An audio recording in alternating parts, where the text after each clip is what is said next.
In this demonstration video, I'm going to show you how to sew 2 different stitches. And then I'll show you some examples of that in my stuffed animal, and then I have these 2 unfinished little pillows that use those stitches. So what you'll need first is your needle that is threaded, okay, it's ready to be sewn with. You'll need some scissors, the 2 pieces of fabric that are getting sewn together, and then potentially these other kinds of needles. I'm not quite sure what they're called, but they don't have an eye in them, so they're used to hold things in place. So first I'm going to pin these fabrics together with this extra this other kind of needle. So what you'll need to do first is grab your fabric, and you're going to poke your needle through one part of the fabric where both of them are kind of touching, okay? So the end of the needle is going through the fabric, okay? Then you're going to stick that end back through the felt or fabric, and then that's what your needle will look like. This will just hold your fabric in place as you sew. And I wouldn't go too crazy with these because you can end up kidding yourself with the needle, and that won't feel good when you hurt yourself or hurt your finger. That's probably good for these 2, or this one.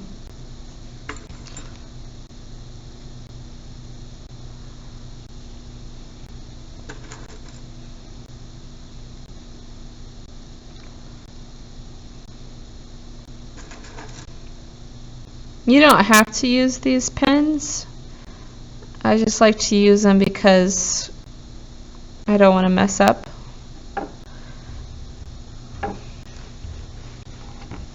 Okay, the first type of stitch that I'm going to show you is called a running stitch. I'll show you an example.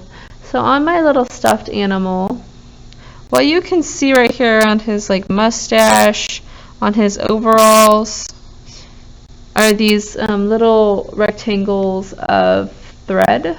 Okay, this is the running stitch. You see this a lot in simple clothing or pieces of fabric. Okay, it's a really simple stitch. So what you do first is probably on the back side of the fabric, you're going to stick your needle through both layers. Okay, and then you're going to pull your thread all the way through, and if you have 2 knots on the end, your thread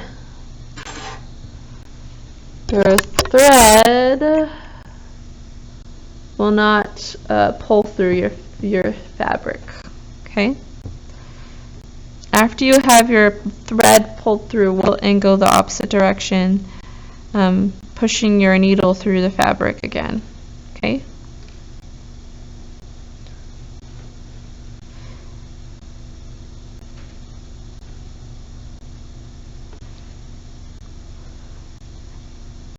Okay? And then you're going to do the same thing that you did on the first, this back side. You're going to push your needle through the fabric and pull the thread all the way through.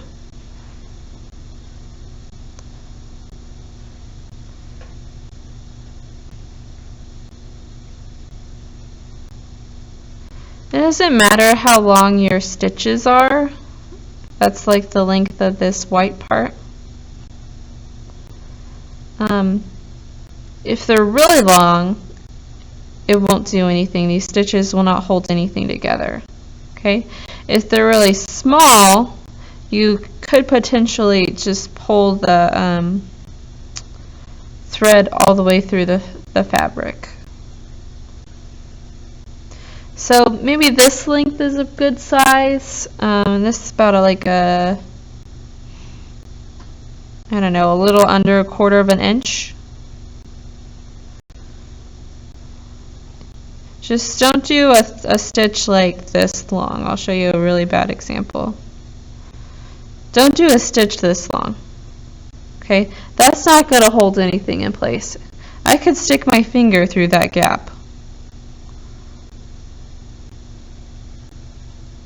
Okay, and I would not do a stitch. I would not do a stitch this small.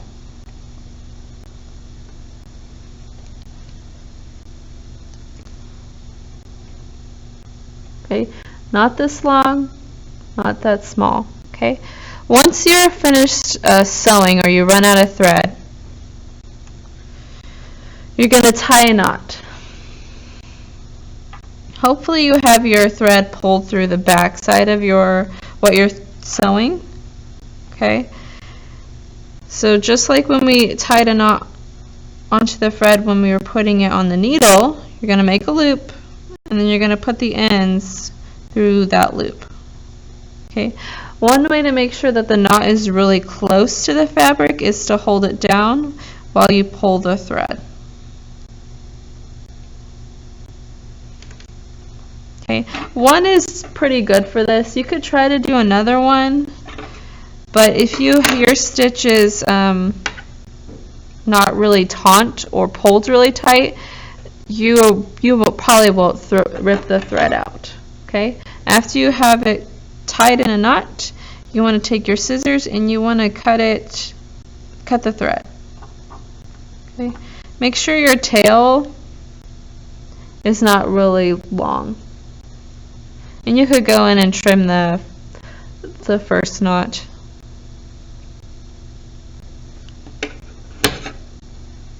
Okay, and this is a running stitch.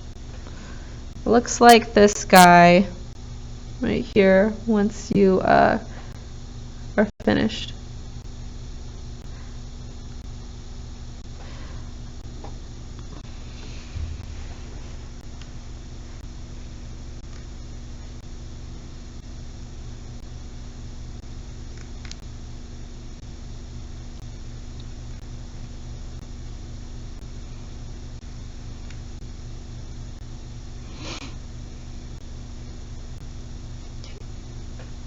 The second type of stitch that I'm going to show you is called a overcast stitch.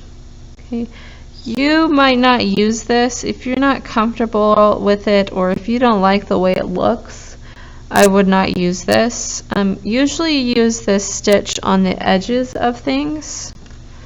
Let me get a good example. So here's like a little pillow that I made.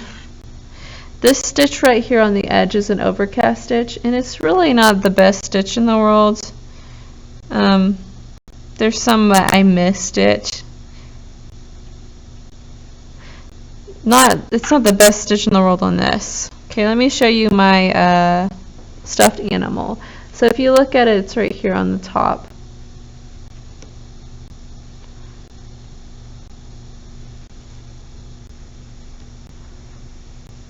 If you don't like the way that looks, I wouldn't do this stitch. This stitch kind of just makes sure that your stuffing, which you'll put on the inside of your stuffed animal, will stay in.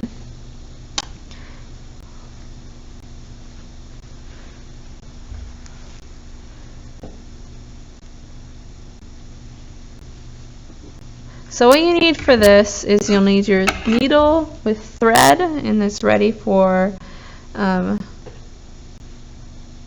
it's ready to be sewn with, and you'll need your fabric. Okay, and I've had this ready. So on the back side, I guess it doesn't really matter what side you go in on. You're going to pull your needle through the fabric. You're going to pull your needle through the fabric. Okay? And instead of going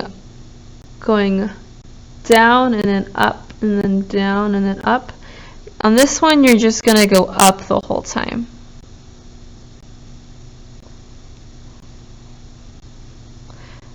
This will make the stitch be on the very edge.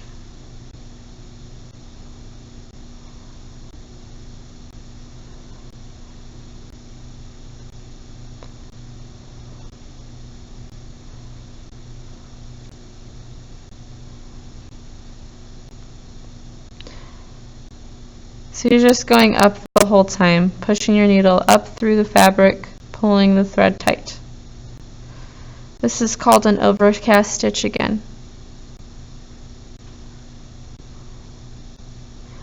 These kind of stitches remind me of stitches on like baseballs or on a football.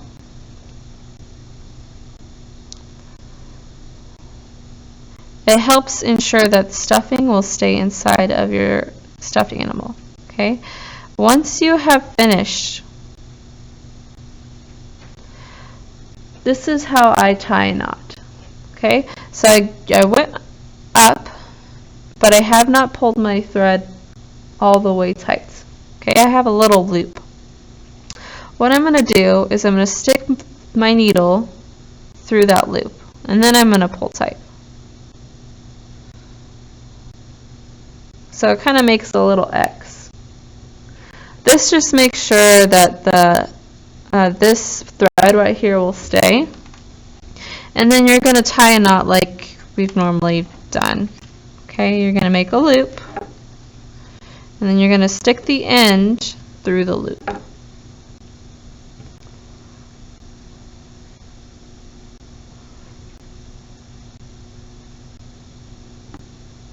Okay, and then cut off the excess thread. Okay, this is an overcast stitch.